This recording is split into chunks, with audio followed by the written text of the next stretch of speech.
It's the Ross Tucker Football Podcast. Oh, yeah, it is.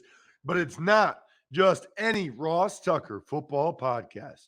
It is a Monster Monday presented by DraftKings. I have like a frog in my throat or something. Hold on one second.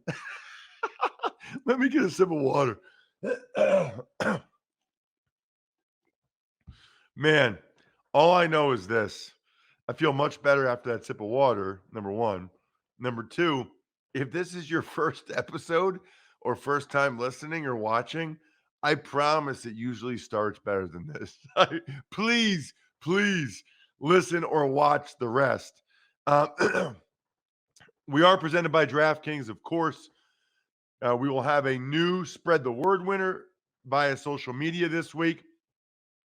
Probably tell you tomorrow about all the press passes I have because I've got so many awesome press passes and a lot more good ones coming up. The cool thing about the press passes is nobody else has them. Like, none of your buddies have them.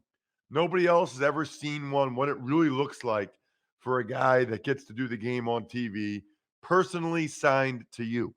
And all you have to do is spread the word via social media at Ross Tucker NFL, at Ross Tucker Pod on Twitter or Instagram or Facebook. We love the shares and the quote tweets. And then the sponsor confirmation email winner, take advantage of any of our sponsors ever and just send me the email, ross@rosstucker.com. And of course, love doing the cameo style YouTube shout out videos. Did one yesterday that you guys can check out, youtube.com/Ross Tucker NFL. Still getting patrons, by the way. Shout out to Troy Olson. Love that we are still getting patrons and love the big show. The Big Show. All right, as we always do, before we get into all these games individually, let's talk about the overall themes, anything that you saw that stood out from week 16 in the NFL. Yeah, I mean, certainly, Bry, one of them is just the sheer amount of impact that the COVID list is having on these games and these teams. I mean, some of the guys that did not play yesterday, Travis Kelce for the Chiefs, they still won by a lot. But the team that really got hurt the most by it yesterday, the LA Chargers. No Austin Eckler, no Mike Williams, no Joey Bosa, and they lost to the Texans, I think, as a result. Then you have Dalvin Cook for the Vikings didn't play. No starting quarterback for the Lions, Jared Goff. They probably would have won that game with him. No starting quarterback for the Ravens, Tyler Huntley. Now, their defense was so bad, who knows, but would have been a more competitive game. And then Brandon Cooks didn't play for the Texans, Cole Beasley for the Bills, Gabriel Davis for the Bills. By the way, Bills still won. Shout out Isaiah McKenzie. Andrew Whitworth for the Rams, Ramondre Stevenson for the Patriots, Josh Allen for the Jags, Laviska Shenault, Akeem Hicks for the Bears, Harrison Butker. So it was just that kind of day, man. It continues to be a huge, and have a huge impact on the NFL season. That was a big one. Other big ones, Joe Burrow and Josh Allen, simply incredible, both of them. I mean, Burrow out here like setting records. Josh Allen made so many clutch, incredible plays. So impressive. That was one of my themes. Snow games being awesome is another theme. That Chicago Seattle game, I don't know what it is. It just looks beautiful. When you watch a snow game, it just looks beautiful. A lot of teams are clinching stuff. Bucks, NFC South, Cowboys, NFC East, Rams playoff spot, Arizona playoff spot. That's another theme. Then you've got big man touchdowns. McDermott for the Jets, Lane Johnson for the Eagles, Terrence Steele for the Cowboys, and Will Richardson recovering that fumble for the Jacksonville Jaguars. And then finally, if you didn't see it yet, you have to check out my Twitter at Ross Tucker NFL, because Bill Belichick was asked after the game about his New Year's resolutions, and it is incredible. It is absolutely incredible. I don't want to give it away. Go to at Ross Tucker NFL and check it out. But it is awesome. You know what's not awesome? When the dashboard lights come up in your car. Oh, such a bad feeling. Thankfully, with the free Fix Finder service at AutoZone, you can troubleshoot more dashboard lights, including your check engine light, ABS light, and service interval light. The free Fix Finder will give you possible solutions for your lights, all backed by verified technicians. It'll even send you your full results in a detailed Fix Finder report straight to your email. If you need a bit of help from a repair shop, AutoZone will even refer you to a nearby shop that you can trust. It's the most complete free warning light report backed by technician verified fixes, and you can only find it at AutoZone. So the next time your dashboard lights pay you a visit, just get in the zone. AutoZone. Tuck's Takes. All right, let's start with the two games on Saturday, and the first one being Aaron Rodgers and the Packers. Aaron Rodgers passed Brett Favre's Packers touchdown record. Green Bay over Cleveland, 24-22. Yeah, I mean, the Browns ran the ball great, but for some reason, in my opinion at least, didn't do enough of it. Didn't do enough of it. Baker Mayfield had 4 interceptions, could have easily been more. If he plays even average or just has 1 or 2 less interceptions, the Browns win a huge game. Huge. Aaron Rodgers' toe was clearly bothering him, but he was still clutch when he needed to be, including 3 touchdowns, 2 of which went to Devontae Adams, who is like inevitable in the red zone. It's amazing. So I will say this: questionable non-call on Rasul Douglas late in that game. Should have been a hold or a pass interference. But as I've consistently said, I'd rather them let them play than call something that's not there. But they should have called that. But if they're going to err on the side of letting them play. And by the way, they should have had like 2 other interceptions on that drive anyway. Tuck's Takes. Indianapolis Colts, winners of 6 of their last 7 games, beat the Cardinals on Saturday, 22-16. Colts were down 3 offensive linemen at the start of this game with COVID. Ryan Kelly, both guards, center and both guards. Then Eric Fisher got hurt in the second quarter. They still won. What a great win for the Colts and a terrible loss for the Arizona Cardinals. I mean,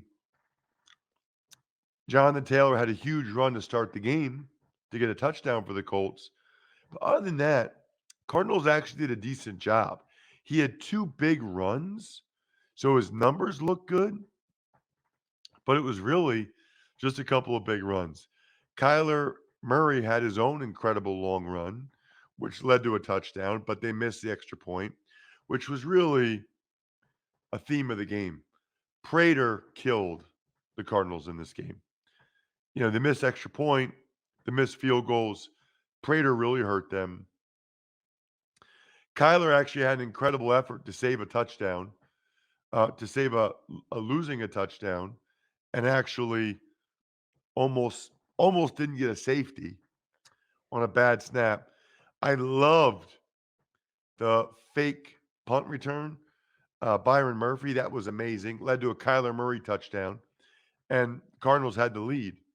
But Carson Wentz who missed too many throws during the game, made some clutch ones when he had to, including a touchdown in the back of the end zone to Desmond Patman, one of the best throws of the weekend, and the Colts get a huge win. Tuck's Takes. Philadelphia Eagles improved to 8-7 following their 34-10 win over the Giants. They'll need a lot of help, but Philly can clinch a playoff spot next week. Yeah, I don't know if I envision that happening, but it is possible. They were sluggish early. They were not running the ball as effectively as they had been, or as much. And I think the Giants' defense deserves a lot of credit. Pretty impressive effort, I would say, by them. There were some missed throws by Jalen Hurts. There were some drops by like Rager, Miles Sanders, Goddard. Some penalties hurt the Eagles' offense. But ultimately, it was the Giants' inept offense that got the Eagles going. McLeod got an interception, which led to a Boston Scott touchdown. Watkins and Devontae Smith made huge plays downfield for the Eagles, and Devontae made one on the sideline as well. Now, Miles Sanders did break his hand reportedly, so that's something to watch. I mentioned the big man touchdown for Lane. McLeod got his hand on another ball, which led to the Alex Singleton pick six. Too many penalties for the Eagles. I got to say this, though, for Giants fans, wow. That is a very, very hard team to watch. And firing Jason Garrett did not help at all. Tuck's Takes. Rams defeat the Minnesota Vikings 30-23. They clinch a playoff berth for the fourth time in the last 5 seasons. Boy, Matthew Stafford even said after the game, he did not play great. I mean, he had 3 interceptions, not good, and that really kept the Vikings in it. But ultimately, they ran the ball pretty well. Sony Michel, that was a good trade by the Rams. Cooper Kupp had a big day. He always does. The Brandon Powell punt return touchdown was huge, and they got just enough Aaron Donald defense in another dominant effort. Justin Jefferson had a nice day. Seems like he always does too for the Vikings, but that was about it. Tuck's Takes. Josh Allen became the first player with at least 100 touchdown passes and 20 rushing touchdowns in his first 4 seasons in the NFL. Bills over the Patriots, 33-21. He has the highest ceiling of any quarterback in the NFL. When he's hot, he is incredible to watch. I mean, he's a really good runner. As a passer, he has some throws that are just ridiculous. You know, no Cole Beasley might have helped the Bills because Isaiah McKenzie stepped up in a major way, played awesome. The Bills didn't punt all game. The Patriots actually ran it pretty well with Damian Harris, but Mac Jones had a bad day. I mean, Josh Allen was by far the best quarterback on the field in that game, clearly. Tuck's Takes. Tampa Bay Buccaneers defeat the Carolina Panthers 32-6, and in doing so, they clinch the NFC South division title for the first time since 2007. That's incredible. I was shocked when I heard that. I was very surprised. The Panthers rotating quarterbacks seems pretty stupid to me. Doesn't seem like it's working. They were sacked 7 times and scored 6 points. So I don't know what they're accomplishing there. Antonio Brown proved why, even though he is a interesting guy, is the best way I can describe him. He had a big game, and he showed why they didn't cut him, even though he had a fake vaccination card. Keyshawn Vaughn had a big-time touchdown run, probably earned himself some more playing time.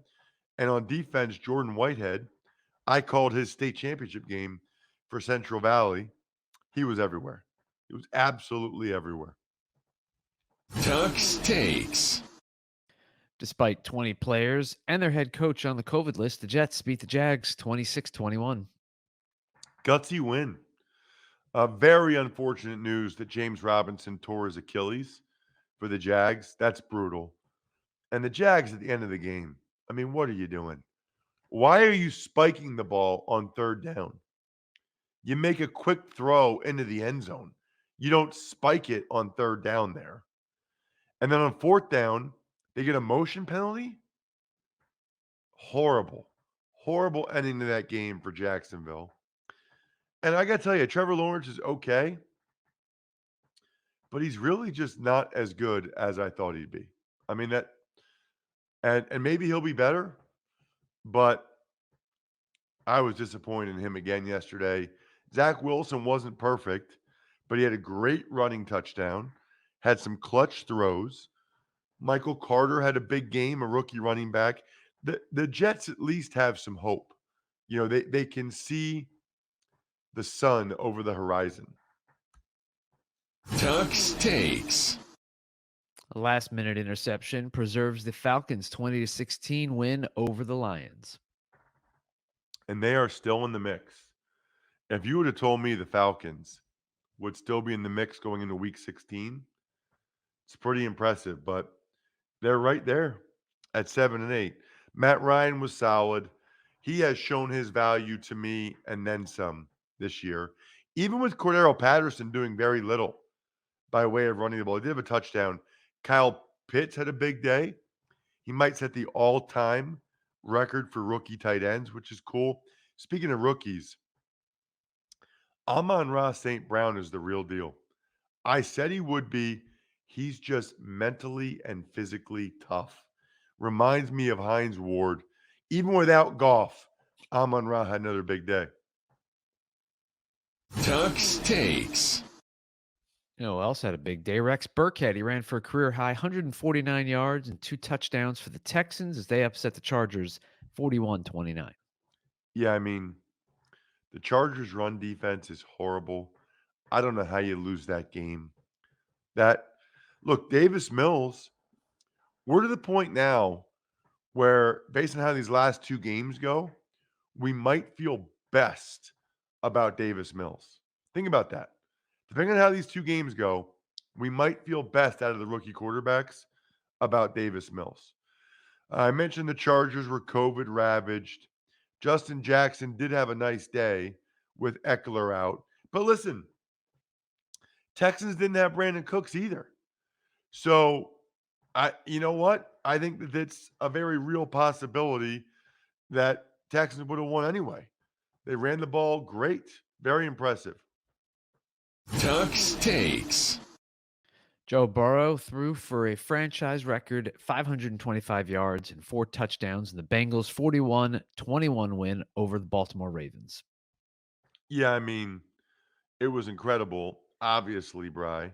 So that's why, without any hesitation, he is our in the zone player of the week presented by AutoZone. I mean, you look at the way he performed, and I know John Harbaugh wasn't happy that the Bengals were still throwing it late. You can't say that. I mean, especially with John Harbaugh trying to keep that rushing streak alive when they could have just taken a knee at times, you can't complain about that. I mean, Burrow was unstoppable. 4 touchdowns, 525 yards. He was in the zone all game.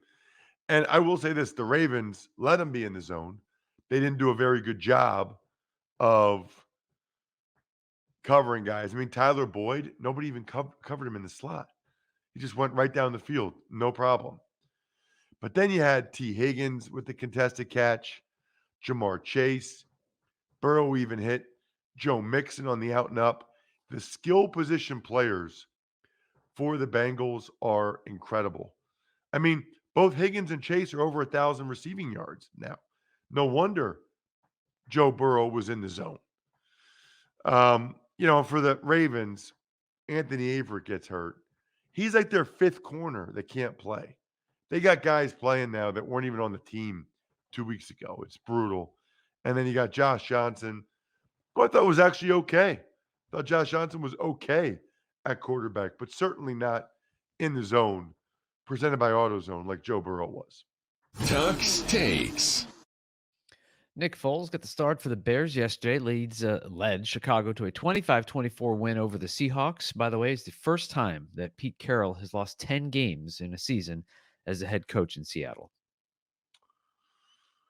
What a win for the Bears and Matt Nagy. I think there's a lot of people that thought Nagy might get fired today if they lost, because for the first time ever, you're actually allowed to talk to assistant coaches and interview them, but you have to have a vacant position. So it's kind of wild to think about it, that Nagy might have prevented the Bears from being able to interview other head coaches, other guys for coaching candidates, with people expecting him to be let go. The snow was awesome. DK Metcalf finally making a big play was awesome. But for the Bears, man, David Montgomery's a beast. And how about the clutch throws and great catches by Foles late to Jimmy Graham, who doesn't even have to jump for the ball. Demir Bird with, I thought, the catch of the day on the 2-point conversion. You know, the bright side for the Seahawks is they're running the ball better. Rashad Penny, just in time to be a free agent and go somewhere else, is running the ball better. But brutal loss for the Seahawks, although I guess it doesn't really matter at this point. Although they don't even have their first-round pick. So it makes it even worse. They're not even getting the first-round pick out of it. Tuck's Takes. Kansas City Chiefs defeated the Pittsburgh Steelers 36-10, and in combination with the Chargers' loss, they clinched their sixth consecutive AFC West title. That is so impressive. I mean, to win 6 division titles in a row, incredibly impressive. 2 different quarterbacks. Tyreek Hill was able to get back. No Kelsey or Bolton. Edwards-Helaire and Honey Badger, Tyrann Mathieu, both got hurt. Although, before he got hurt, Edwards-Helaire had an unbelievable angry run that my boy Kyle Brandt might feature. Chiefs had 3 takeaways in the game, which were huge. Pringle was making plays. Derek Gore, McCole Hardman. Steelers, that was just a sad performance by them. A sad, bad performance for them. Kind of a sad ending for Ben Roethlisberger if this is sort of how he goes out. Tuck's Takes.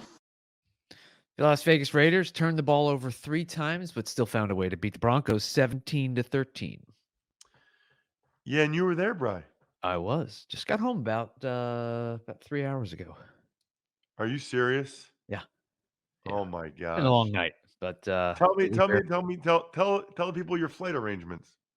7:00 flight from Las Vegas back to New Orleans nonstop. I'm thinking, great. Land at midnight, about an hour drive. I'll be home between 1:15. Yeah, and then there was a 2.5 hour delay. So that put me in at about 4. Oh, Bri.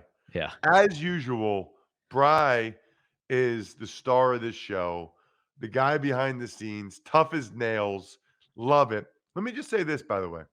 I'm getting too old for this. That's what let me just say this. In life, okay, mental toughness is really important. When you're picking your partners, whether it's business or your spouse, mental toughness is as important a trait as any. And Brian is very mentally tough. My wife is very mentally tough. It matters. Like, you suck it up. Will you get a chance to take a nap today, Brian? Will you go back to bed? Yeah, in about 6 minutes, yes. Okay, good. Yeah. Good. Yeah. I appreciate you saying that. Thank you. Yeah, well, it's true. How was the food? You talk about mental toughness. We're going with the food crew at Allegiant Stadium. They went breakfast again with the tofu/impossible burrito, which I did not partake. They did have Denver omelet burritos, which was egg, cheese, ham, and green pepper, which I did have, which was very good. Eggnog French toast. Did not partake since I kind of overdid it on Christmas Day. Halftime chicken pot pie, shepherd pie, salads, roasted vegetables, plus all throughout the day, tons of Christmas-themed cookies, brownies, and cakes, as well as the normal assortment of candy. Just stellar. Bry, I love both chicken pot pie and shepherd's pie. I am so glad you just brought those up. I haven't thought about them in months, if not years. I need to get me a good chicken pot pie or a shepherd's pie. My mom used to make those for me. Those were my favorites. Oh, I love both. Are those both like British dishes I or Irish? Maybe I think I they was might gonna be say Irish. one of them was Scottish, I thought, but what I Yeah. I think you're right. Man, I would eat the crap out of some shepherd's pie and chicken pot pie. Eggnog French toast sounds very interesting. My mother-in-law, Rachel, made unbelievable Christmas spread. I posted it on social media, Twitter, Instagram, Facebook. Check it out at Ross Tucker NFL. The turkey was so good. My wife actually made the filling, her late grandmother's recipe. Shout out to my wife. Everything else she's got going on in life, she still keeps the tradition alive by making um, her late grandmother's filling. Those are both delicious. The gravy was amazing. Baked corn. The baked corn was actually very nice. Loved it. And then she makes like this Oreo dessert. So good. You know it wasn't good? All the turnovers that were killing the Raiders. You had the Jacobs missed pitch, the Chubb interception at the end of the first half, which led to the Javonte Williams touchdown. Credit, by the way, to the Raiders. Even with all those turnovers, you know what? They still won. Josh Jacobs, best game of the season. O-line did a pretty nice job run blocking. The Broncos actually, for the first time in a while, they couldn't run the ball at all. I mean, Drew Lock was up and down. He always is. And Derek Carr did a really nice job throwing the ball downfield and against the blitz. Tuck's Takes. And finally, Sunday Night Football. Not a good night for the Washington football team. Cowboys win it 56-14. Their 42 first half points ties a Dallas franchise record. Yeah, I mean, just ridiculous. Trayvon Diggs with interception on, I think, Washington football team's first play. That led to a Zeke touchdown. DeMarcus Lawrence had a freak pick six. They had a blocked punt for a touchdown. In the first half, Dak threw touchdowns to a wide receiver, a tight end, a running back, and an offensive lineman. The Washington football team had a fight on the sideline between Daron Payne, Jonathan Allen, and look, that doesn't bother me at all. Stuff happens. You have those guys are like brothers. They love each other. They're frustrated. You get in fights sometimes. I got in a bunch of fights with teammates. Usually a guy on the other side of the ball in practice, but I've seen that. I almost got in a fight with the guy next to me once. You don't see it very often in games, but it doesn't bother me all that much at all. Shout outs are in order, however. Pizza Boy Brewing, Sporticulture, Vision Comics with an X, HumanHeadNYC.com, and SteakhouseSports.com. College Draft Podcast already posted. Power rankings tomorrow, even money tomorrow. I think we're done here. Thanks for listening to the Ross Tucker Football Podcast. Make sure to also subscribe to the Fantasy Feast, Even Money, Business of Sports, and College Draft. All available at Apple Podcasts, rosstucker.com, or wherever podcasts can be found. A lot of times on the show, I mentioned DraftKings. Here's what you need to know. You got to be 21 or older, New Jersey, Indiana, or Pennsylvania only. New customers only. Restrictions apply. See DraftKings.com/sportsbook for details.